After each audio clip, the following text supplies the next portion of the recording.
Spécial 22 mars, pour commémorer l'architecte, le fondateur de cette merveilleuse église qui est l'église Kimbanguiste. Il s'agit bien de Papa Diangeda Kuntima Joseph, fils cadet de Papa Simon Kimbangu et de Maman Marie Mwelo Kiawanga Nzitani. Sur ce, nous avons aujourd'hui le privilège de recevoir pour vous sur une des croyantes kimbanguistes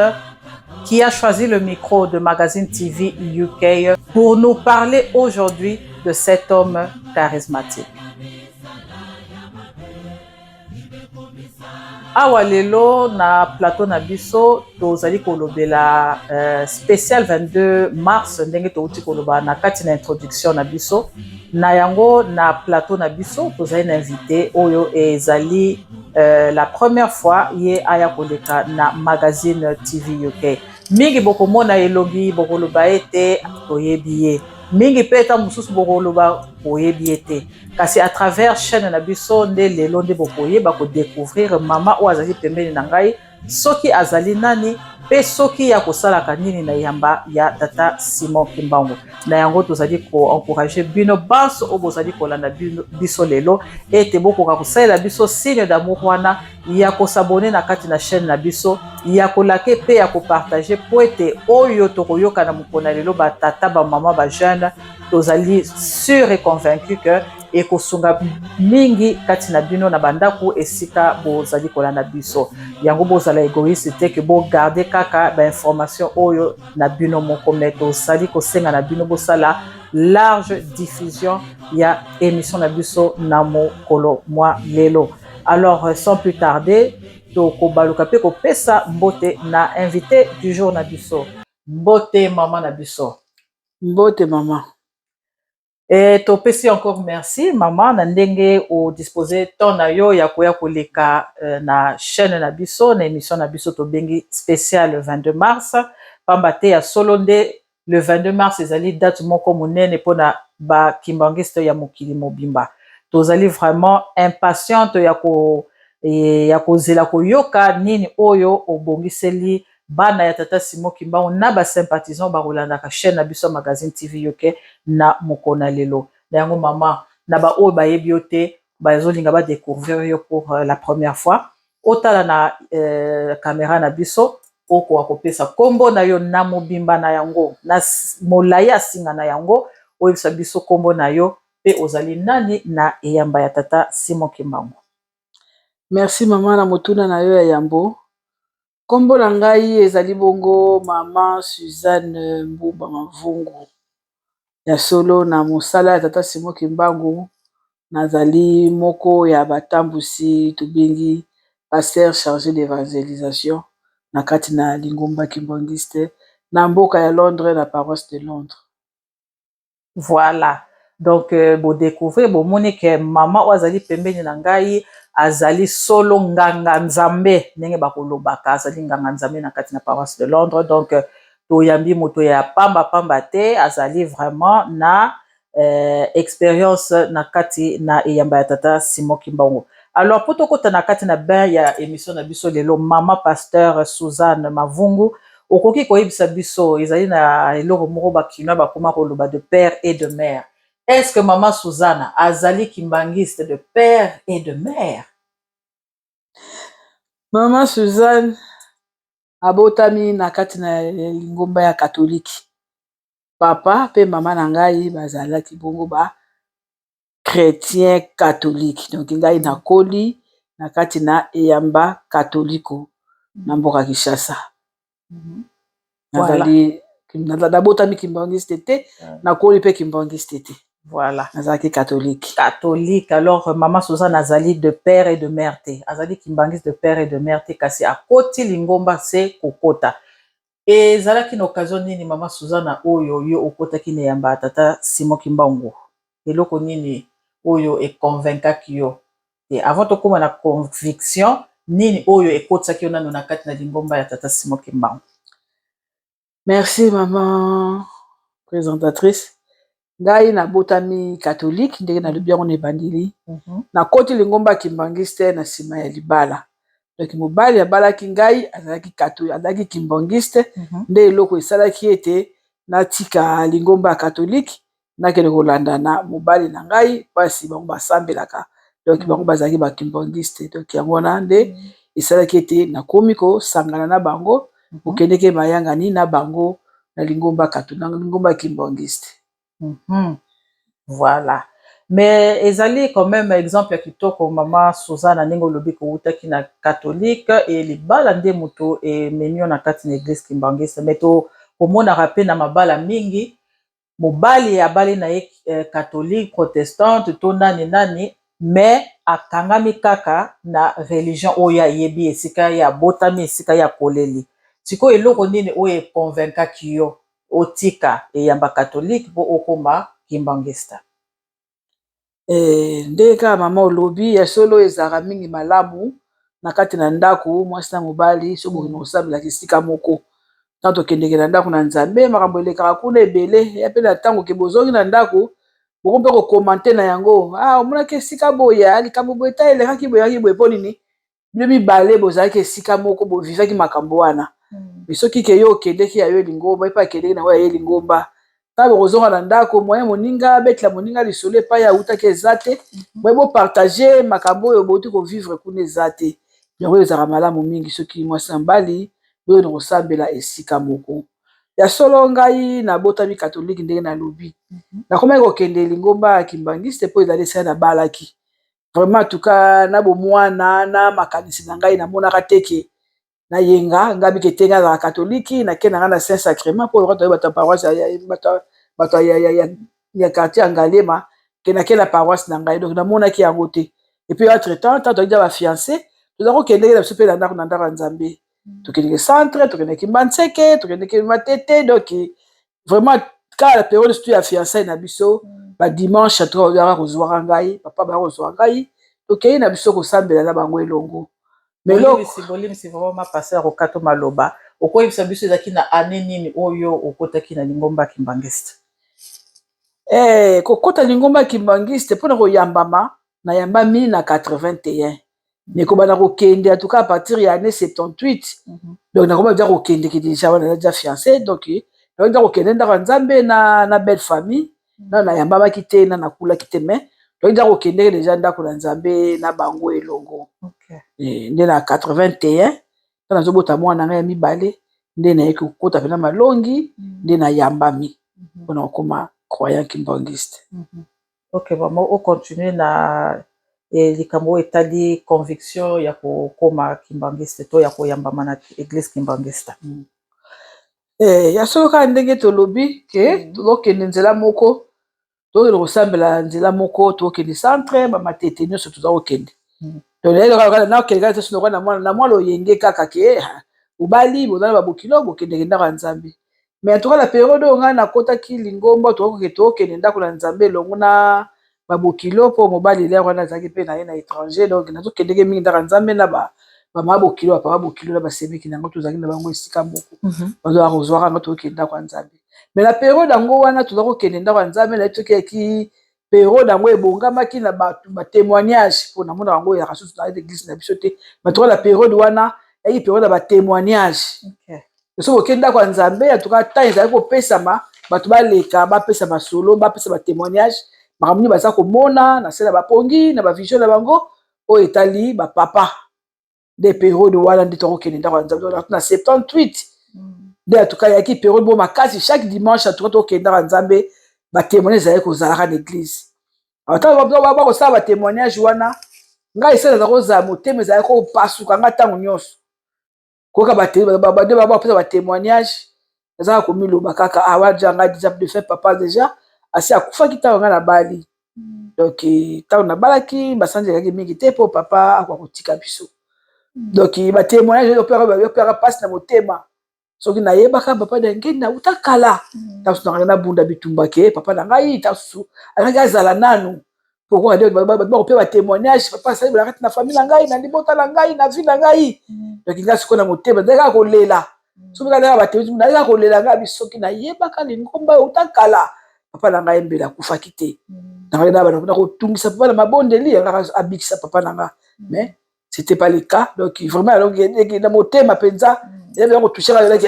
lingomba ya solo ki yangoyo donc boninga ina ko kotela malongi na landa pona koma kimbangiste yango wana nde nazwaki likanisikelaki kopesa kombo tokokende balongi na bongolo tinde toyokotana wana boti mwana nga liboso ya mibale nde koyambama oye koyambama na 1981 na paroisse ya bongolo mpona ntango wana on dirait que bandimi bano yambama 4 na bongolo na ntango wana ezali témoignage ya kitoko oyo toyoki à travers mama pasteur Suzanne donc ezali malamu ntango ozali koyoka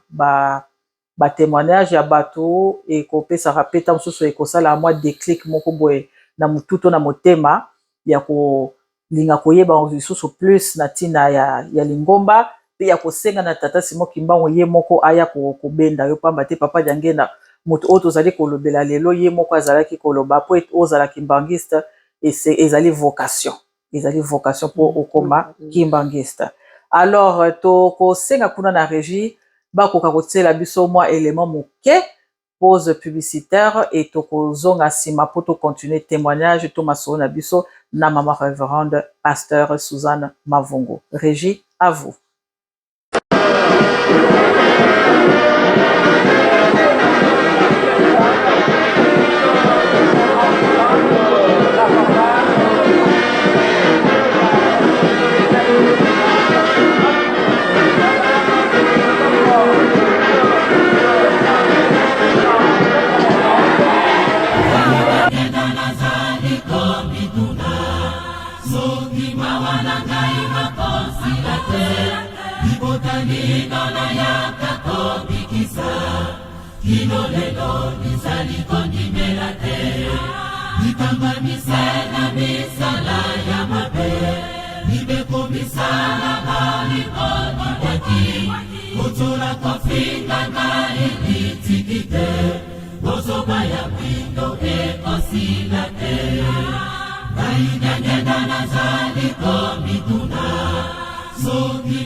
Retour sur notre plateau. Merci pour notre régie na élément au bouti ko pesa biso.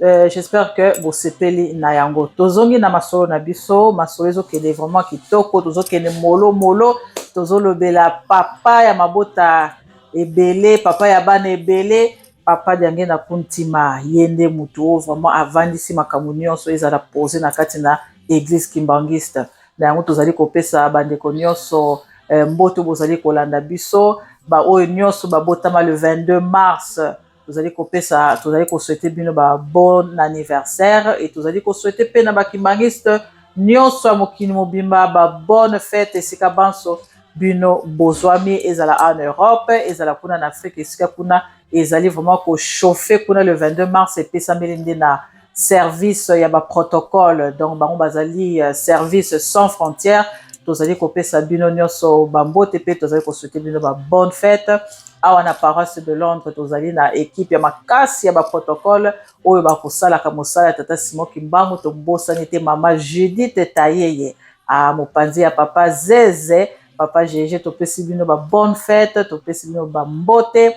mama Nathalie Limba na kati na paroisse de Londres tozali na mama Mami Mafuku protocole international tozali bongo pe lisusu na papa Nestor ye pe tozali kopesa yo mbote papa protocole na biso et tozali pe na mama Pélagie Louyeye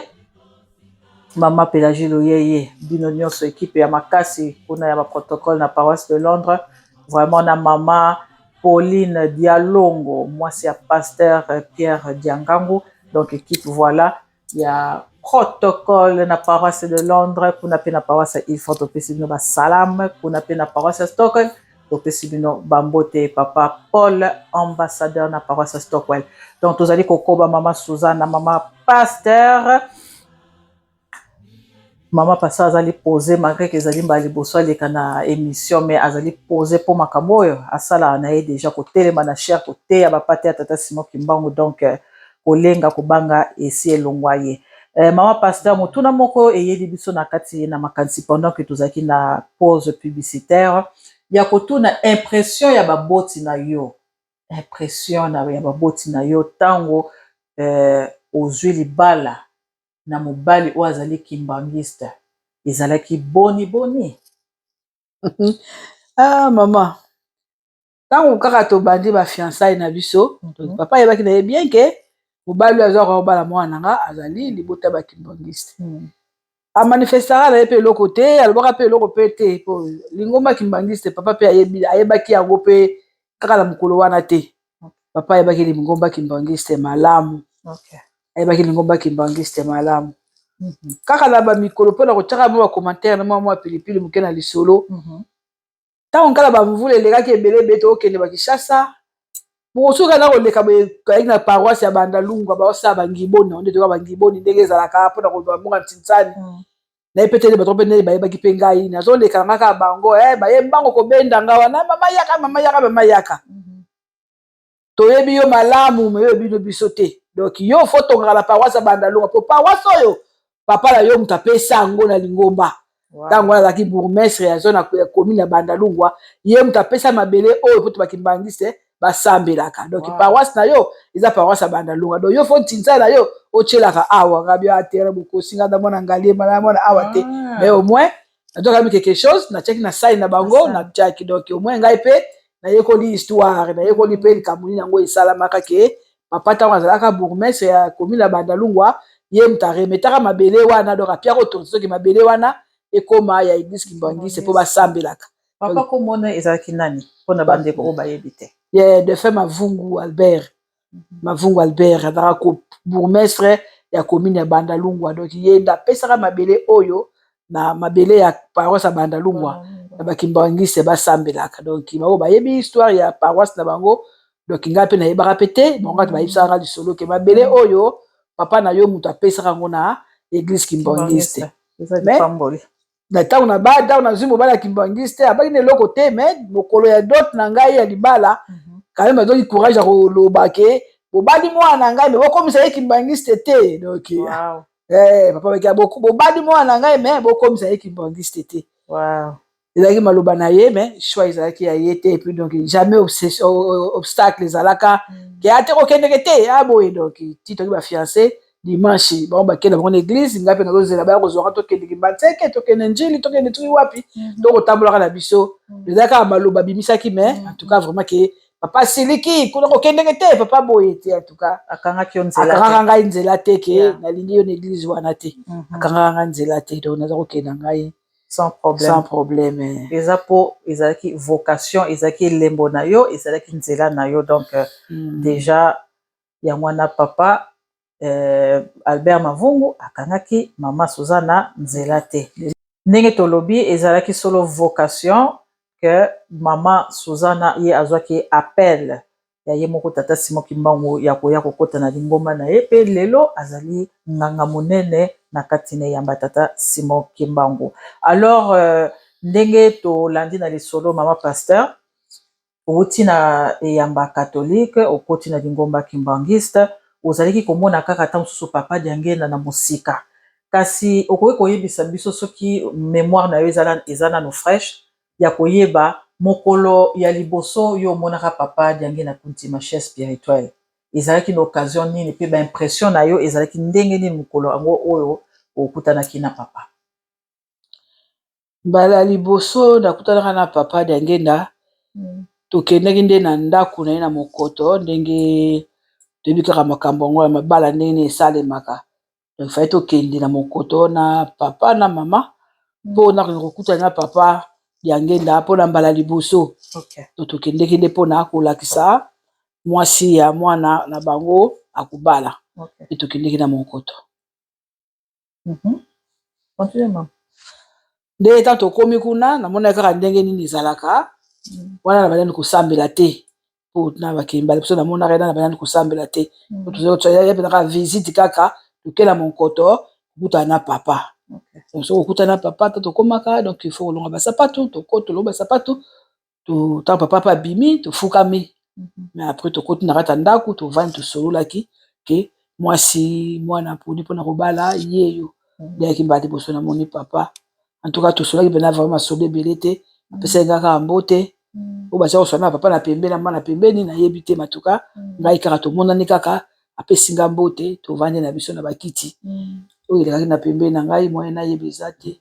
yaki mbala na ngai liboso nakota na monkoto baimpression na yo omonaki papa Diangenda ndenge nini mpo oyebike wana azali chef spirituel ya église kimbangiste eza kaka lokola catholique oki kokuta na papa Roma Jean Paul II soki Jean Paul nani sikoyo yo moto ya sika na kati na lingomba to nanu te mais ozali nano na nzela processus ya kokende kosala libala mpo ta mosusu un jour okoma kimbangiste ozalaki na feeling nini mokolo yango ntango okutani na papa na mokoto oyo ezali résidence ya papa Diangenda ya solo ntango apelama bomwana ezalaki donc grandeur ya likambo mpenza comme tel boye mpo omona yango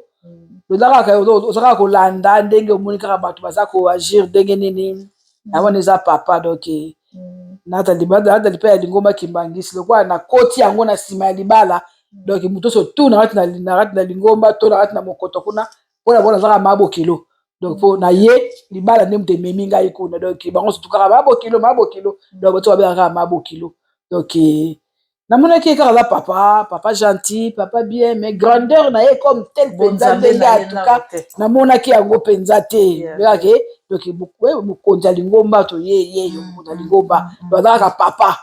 mpe na église eteke oyo moto ati sutani oyo moto ati boye papa na bakosi na ye bien chemise na ye simplicité ndenge wana donc mpo comprendre grandeur na ye soki afongoli na ye yo misu te moye mpo mona yango eza te bakaki papa mokambi ye nde mokambi ya lingomba kimbangisi te donc namonaki mpenza teke eloko nini ya grave wana impression moko ya makasi to na sentir yo nzambe atuka namonaki eloko te bake papa Diangenda mokonzi ya lingomba ezali ndenge wana papa mokonzi ya lingomba avec simplicité na oyo bazwaki quand même chance pe grâce ya koyeba papa Diangenda en tout cas balobaka penza ke papa Diangenda azalaki na simplicité mingi donc moto akomikitisa me na kati na ye nzambe mais simplicité mapeka te lolendo te donc très simple donc wana vraiment ezali témoignage oyo mama pasteur a santaki na rencontre liboso ya ye na papa et ezali mpe moko mpe ya batémoignage ntango mosusu ngai mpe nakoki kopesa mpo nazwaki privilège wana mpe grâce wana ya komona papa Diangenda, ya koswana papa Diangenda, ya kopesa ye mbote, ya kozwa mpe elembo na ye. Donc ezalaki vraiment grâce parce que je pense que ezali kaka après 1 année et demie ou 2 ans ntango tokomi na mboka awa nde papa Diangenda atikaki biso na bonzoto. Kasi wana ekozala mpe masolo oyo tokosolola mbala nsima ntango tokozala na spécial 8 juillet oyo tokolobela bokabwani ya nzoto mpe molimo ya papa Diangenda kontima. E tokomi sikoyo na motuna mosusu oyo eyeli biso ya kopose na mama pasteur. Ntango mama pasteur oye kokota na kati na lingomba ya papa Simon Kimbangu ozalaki jeune fille mpo nayebi ke obalaki na age ya moke, age ya 19 ans déjà babalaki yo. Et est-ce okoki koyeba lisusu bamama nini na ntango wana oyo ya lingomba oyo oyebi okoyeba bakombo ntina mokona lelo oyo baencadraki yo na kokota na yo na kati na yamba tata Simon Kimbangu pamba te toyebi te tozali na afki oyo bagéraka makambo nyonso oyo etali bomama mpe encadrement ya bajeune marié bafiancé mpe bongo na bongo. Est-ce que okoki koyeba ntango oyo okoti ndenge ozokende ntango mosusu bakimvuka to bavolontaire est-ce que ezalaki na bamama bazalaki koencadre yo na ntango wana? Merci mama Nasha. Ya solo ntango ngai nazokota na lingomba kokula kutu te mais ntango kaka tokomi na relation ke les deux familles bayebani toza kosolola nazalaki kokendeke mingi en tout cas barencontre bamercredi tozalaki kokendeke bamama bazalaki makasi bamama oyo nayebaka na lere wana nafiki en tout cas mingi na bango nakani ti bazalaka susu na biso te mais mama pasteur Anna mama Kana na mboka na bele na mboka na France mama pasteur Akana mama Kana donc bamama na ngai bango nde baki bamama na ngai donc nga sikoyo mwana nazalaka kolandaka kaka toke lisanga bango bazobetaka baso bazosola bazoseka nga navandi kaka na kotalaka bango kaka bango vodaki nanga mwana ya mokie na kati ya lisanga ata mama pasteur Jackie mpe tozalaka na bango mpe ntango nabali sika donc mama pasteur Jackie nayebi ke azalaka mama pasteur Jackie na Matondo na Stockwell mama Jackie mpe azalaka donc baki bajeune bamama bajeune fille soki jeune mama oyo baki na lingomba na ntango wana na esanga bamama mama mingi base batiki biso bamama Lina bamama ebele toko bamama makasi bamama da nzenza tokende baselemba okuna bamama da nzenza bamama ebele atuka mama idéal nazoki mpe okazo kokuta mama idéal mama mandwakila donc baki bamama na ngai oyo nakuti na lisanga ya afiki donc ti baza kobala ngai donc lisanga makasi donc groupe na bango bazalaki wana nde bango mpe bato bamemanaki mpona kokende kosala lisanga ya bavolontaire donc mama Mfingwa bazalaki marraine na ngai ya libala mama repose en paix que son âme repose en paix mama ya mama Sidonie yaki mama na ngai ya libala bazalaki nata lisanga banga bamama oyo nga nakutaki ata mama Luyola mama présidente na biso ya jefeki na mokona lelo mama Luyola mama na ye nayebaki ye dotala omona ye kota la moni mama ya présidence nga alobi o me nga nayebaki nga libota oyo donc bamama na ngai ntango akala mama Luyola bamama Lina mama Ana ye nde tozali na te mokona lelo mama Kana na mboka France donc wana bamama na ngai donc esengo ya komona bango mais en tout cas mingi basi batiki biso donc bango nde nakutaka. Kitoko makasi ebongo sikoyo ndenge tozali kolobela ye moko l'architecte de l'église Kimbangis papa Diangenda. Est-ce que ezali na témoignage oyo mama révérende Suzanne akoki kopesa na biso awa lelo na Plateau Magazine TV UK micro ezali epai na yo caméra ezali epai na yo opesa biso témoignage oyo vraiment emarka yo na papa Diangenda kuntima? Merci maman. Ndenge tolobaki ntango na bali papa azalaki na biso tokendeke na biso ndako ya Nzambe Kimbantseke wapi tokendeke bambula mpe elaki mpe mingi mpe te elekaki mpe te tosalaki voyage toyaki na mikili ya poto 10 ans après tozongi Kinshasa ça besoin de chasse donc na 10 ans wana pe et coïncidaki na liwa donc anniversaire ya liwa ya papa oyo aboti biso papa de frère mavungu mapeso donc tobongisi voyage bien tokende kofete 10 ans d'anniversaire ya liwa na ye na mboka epai totikaka nzoto na ye tobandi kobongama bafali baza kosala badémarche so tozwaka bana malgré nabalaki nazalaka mwana ata libota bamikolo baza kobongisa badémarche nde tokokendele mboka kokende kofete 10 ans ya disparition ya papa babongami tobongami mpe bien wana ntango wana aza na bana misato oyo ya 3e na ngai mama Rolande aki mokie une année 2002 voyage esali malamu proche esali malamu juste la veille donc le jour ya voyage pato tokozwa bataxi bis na biso epai ya mama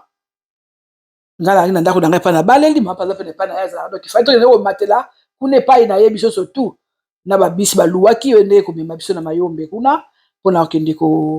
kofete anniversaire wana na ntongo nango kaka wana jour yango ya kokende mayombe navandi kaka bela mbeto makanisi ezongi donc papa azongisinga makanisi me biso na lingomba ezalaka soki olingi osala voyage il faut kozwa bateau okende koyebisa ke nazovoyage soki ndeni ngai nazolongwa Kinshasa nakende mayombe sans ke nakende koprevenir papa nazwi bateau te eloko moko te nalongwa kaka na mikili na ndako na biso tokeyimba moko ntina mayombe makanisi kaka moto etamboli nga na motunga koprevenir papa nini te kokende kolaka ye papa nani papa diangenda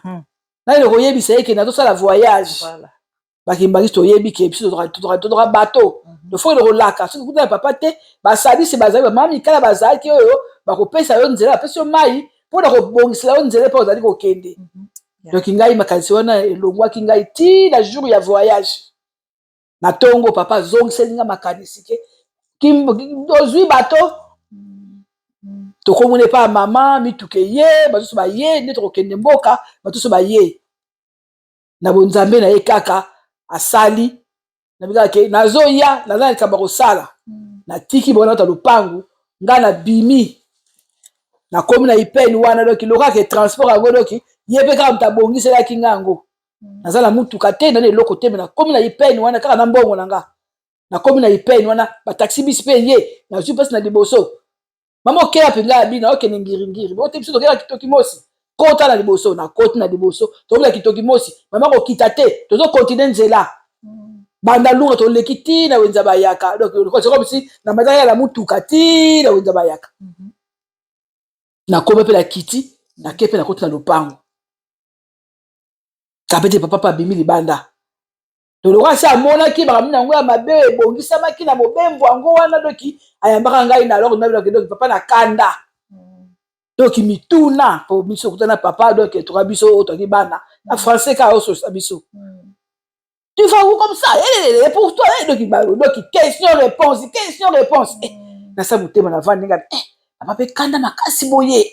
azotomboka nanga makasi bongo doki papa doki pela doki dia ko silika ti asisi otunanga mituna na pesi la réponse pour combien de jours ko ça nini kuna mikolo boni na pesi atuni mutuna na pesi réponse na so rabera vache mamikala atinge pa mamikala nake pa mamikala kwenda kikongo kaka wana na pesa la réponse na kikongo ka buke na o débrouiller apesi nga mai pakola na pakoli mena na media pakola boy mamikala apesi nga mai tala zonga pona bima lopango bon voyage donc na kanda donc anda yebaki ke na liboso kuna makambo malamu te ezalaki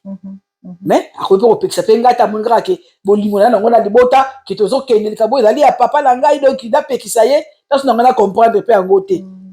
komaka mpe papa asalelaka biso kaka mpona kotala kaka mpo osala bomoto na yo so na bila sala boye mwana kobeta libaku so bila sala boye mwana kosepela te apesi nga nzela mais na bonzambe na ye abongiseli ngai voyage wana na bi mpe libanda mpe mokoto mpe lauza bayaka wana transport mpe emonani kaka wana mamoke wapi okende ipeni nga bandalungwa kaka bandalungwa ekomi kitoki mosi ti tomati donc transport na ngai ale retour donc comme na na mutuka na nga moko na koti na kitaki te ti na ipeni nazongi nakebe ti kude paso ya lopango pa tonga tozwa nzela kokende bandakala okende kaka totolonga lebri kala tozalaki wapi ngai naye na course moko urgent ya kosala fale kaka nasala yango donc nabimaki naye na course ya kosala Ah, tu trouves au kende to bonga to ta taxi bis ba vewe l'air wana ce qui 3 b 4 za ki wato koti la biloko so kolamba o to kolia kuna to kangi to memaki to komi na nzela bandeko na ngai nzambe so alingi yo so moko pe tamaki teke yo kokufa mokolo wana kokufa pete to koti na mituka to kei nzela ko yemba banzemba mangoba ndenge na ndenge ezoleka to yemba to komi na nzela pemene seka likambo fe salama tokomi na nzela makanisi eye kaka donc makanisi epai euti mpe nayebi mpe te neyebi kaka boy chauffeur wana ngai abi epai ngai navandi bien te ngai na position ya malamu te malamu yo longwa esika ozali oye epai ngai navandi epai yo ozali jeune garçon vraiment un jeune garçon sans discussion mpe andimi na ye alongwe na kiti na ye aye na kiti na nga nga mpe nalongwe na kiti na nga nakeva na kiti na ye bandeko na esaki même pas 10 minutes mutuka ebaluka ebeta bashit mutuka ebeta bashit donc tozobima na mituka wana ekomi koluka wapi koko wapi nana wapi bokomi koluka na wana tant tobimi na accident wana donc epai mwana mobali wana avandaki onga nazalaki ye koremplace ngai donc ebende ya mutuka ekata ye mpenza elongi makili ezotanga chauffeur ndenge bakimaka chauffeur akimi na ye mwana bato na mabele kaka boye makili ezosopana ngai nazwi kaka nazwaki gratinure adoki poso temake mutuka donc tozobaluka ezogratte yango yao donc nde ezakogratte donc ekomi pembe donc poso pende ebiso elongwe etikali pembe ote ekole boyaka na nsima toke na ekole wana ekipe na dispensaire basali mo bapremier soin wana batie bametricom mpona kodesinfecte pota wana tozongi na balabala epai mutuka ebalukaki donc mwana mobali wana kao alala akufa sur place makili ebimi te mebele moto akotala ye azati moto akokipe aza te po toyebi mpe ye te tokokipe kaka biso na biso bato ebele makasi ya dembango mituka bakela bona kisantu bakenda kotala bango so totikali kaka tokotala donc naye kaka pa mwana mobali na tembe nakotala mwana mobali ngabi donc liwa oyo ezalaki yanga donc mwana bato ake na ye innocent kaka boye ake na ye kaka boye alali kaka wana mwana mobali akei nde makanisi ekomi kozonga ngabi yango papa azakotomboka na ngai boye ngai kozwaki mbangi nakende voyage mais papa azosilika donc mituna ya kanda po amonaki ke nzela ezalaki malamu te mpo na nga donc soki nabougeaki te nachangi na place na tata oyo te mpe mwana mobali doki bele ngai nde nalali awa sango ekendaki shasa kunaki fai mavumba okende bakongo basali accident donc soki ona tiaki na bato panique bayebi te eleki ndenge nini yaki ndenge nini ndo kutika bato bafai na libanda bato bafai na libanda na matanga na mawa bayebi te eloko ni eleki telefone te okobenga ndenge nini lofoka moto mutuka aleki namoni bango oyo eleki boye ezongisi boye va mayimbe baye kolanda biso na nzela bakongo wana baye kozwa biso wana donc tokoki kotala mito tokomi kozonga Kinshasa na bokoma lisusu village te tokoma lisusu village te fete esuka yango na nzela mais bato basi bakendeke deja avant mpona koprépare mpona kobongisa batiaki kaka kuna biso mpe tozongi mpe kaka Kinshasa fete yango ya 10 yango elekelaka modele wana ti lelo mpe mboka yango mpe ya mayombe mpe nani mpe na zoni yango mpe lisusu te donc mpona kolakisaki ya solo toza na nzambe donc ayebi amonaka nini eza koya liboso na biso donc aseva ngai mpenza donc abikisa ngai na liwa oyo mbe na mokona lelo mbe boyebi nga teke oyo mama songolo azalaka na mokili me ti mpe kaka bana misato oyo bayesu baye na nsima banga bazala mpe te nayeka na bana misato lere wana troisième ayaki na une année demi ou deux mama Rolande donc emarka ngai mpenza donc nabi aza mpe na nzela solo na apele esika malamu donc kozwa bato oyo tozwaka bato komateke osala voyage na ngai moto ayeba te yebisa lingomba yeba ke ozokende wapi ntango lingomba ayebi ata bapesi oyo bakopesi oyo bapesi kimbangi yo kozwa wana tata nzambe kuna epa depa akomi ke mwana ngai adeplace alongwe awa akei awa nzambe ayebi atie basindisi na ye bakompanie oyo bakei na yo bazongi na yo tobombaka bavoyage na biso te toyebisaka lingomba bayebaka so na kose déplace eza tomona na bomoto bondire eza eloko te mais spirituellement nzambe ayebi eloko nini yango asalaka yango nde témoignage na koya kopesa na ntina na papa eza nango ebele eza kaka moko na kati na yango Voilà. Eza kaka moko na kati ba témoignage ebele oyo mama pasteur yende amonaki ete akoka kopartage na biso banso balandi ya magazine TV yoke mpona kolakisa solo bonzambe mpe monene ya papa Diange na kuntima oyo ya solo mingi nanu basosoli te mingi mpe na ntango papa Diange azalaki na bomoi bafingaki ye magicien ndoki moyibi bafingaki ye na bamakambo ebele ya ndenge na ndenge bandimelaki ye te ete azali nzambe kasi ntango nde papa Diange natiki mokili na le 8 juillet nde bayaki kosutuka ete moto oyo tozalaki kofinga moto oyo tozalaki koloba mabe mpo na ye tozalaki kokosa makambo na nkombo na ye nzoka nde azalaki moto lokola ngai na yo te kasi azalaki solo nzambe yango wana moto mwindo tozalaka kaka mayele soki ekomi trop tard nde okomi koraisonne ke ezalaki boye donc ndenge tolobi kozalaki mbangiste ezali vocation soki ozali na vocation wana te okotikala jamais kondima ye te tatia papa kisolokele papa dialungana papa diangende ete bazalaki solo tata nzambe nkolo yesu na tata molio mosantu oyo lelo tozali komona à travers papa Simon Kimbangu Kiangani ndenge moko ndenge ezali awa lelo papa Simon Kimbangu Kiangani bazali kofinga ye azali nzambe te azali kaka moto boliaka na ye kwanga boliaka nde fumbwa makayabu akoki kozala nzambe te kasi kaka mokolo oyo ye akotika mokili oyo nde mingi mpe sikoyo bakososola monene oyo ezali na kati na papa Simon Kimbangu Kiangani oyo azali chef spirituel de l'église kimbangista bandeko na ngai tozali kochute vers la fin ya émission na biso na mokolo na lelo posa ezali kaka to continue kobeta lisolo ya papa Diange na pamba te ezali esengo ntango tozali kopartage ensemble baexpérience mpe lisolo ezali na kati na bonzambe pamba te kondima ya moto ekokolaka na oyo tokoyokaka na oyo tokomonaka tokopesa lisusu maloba ya suka epai ya mama pasteur ye akosadrese na bino balandi oyo bozali kolanda biso po ete tokoka kokabwana na mokolo na lelo maloba ezali epai na yo mama pasteur liloba ya suka na bandeko oyo bazali kolanda biso na ntina ya papa Diangenda ya solo batata na bamama na ngai ndenge kaka mama présentatrice alobi kozala kimbangiste eza vocation soki tata abenga na ye yo te ezali mpasi mpo tokoka kondima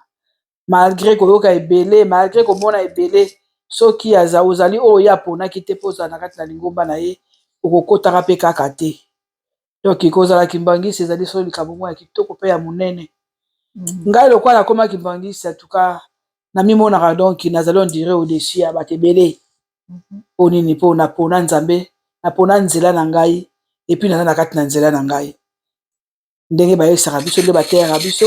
tokota na lingomba mpona kobikisa milimo na biso yango nde eloko motu ezali kati na biso oyo tozali komonaka koyokaka yango te ezali idée primordiale na biso ya kobengama kimbangiste donc ntango obengami kimbangiste yeba but na yo ezali nini eloko nini oyo koluka na kati na lingomba oyo ngai nakozalaka na esengo mingi mpo ete ngai na libota na ngai nyonso tozali na kati na lingomba kimbangiste donc epesaka ngai esengo epesaka ngai fierté mpo toyebi nzambe totanga wana ngasi na mokanda na mark nayebi soki chapitre nini lisusu ke nkolo yesu na kati na temple aza kosala masolo na ye na bandeko na ye kuna na libanda kuna mama maria na bandeko na ye bayaki koluka ye o te kuna na libanda mama na yo na bandeko no bazali kuna ye abaki na bango nini abi o mama na ngai nani papa na ngai nani ndeko na ngai nani bandeko na ngai oyo toza na bango esika moko mama na ngai oyo toza na bango esika moko mpo toza na kondima moko tosakanaka na likambo wana te epesa lelo mpasi mpe mawa te biso na biso topotana biso na biso toyinana towelana makambo ya mabe oyo toza komonaka ezali mpasi mpe mawa mingi mpo tozali mpenza bandeko papa Diange ndaki tokolobaka yango soki mama bibi abotaki bato nata mokili oyo bakobenga ye mama monstre yango wana akabola biso na mabota tozala makati na bafamile so esika atia biso me tozali kaka bana ya tata moko bana ya mama moko tozali oblige tozali apele ya kolingana soki yikiyiki na kati na mangomba yikiyiki na kati na biso tata simoki mbona kasi kopesaka ye pasi makasi koleka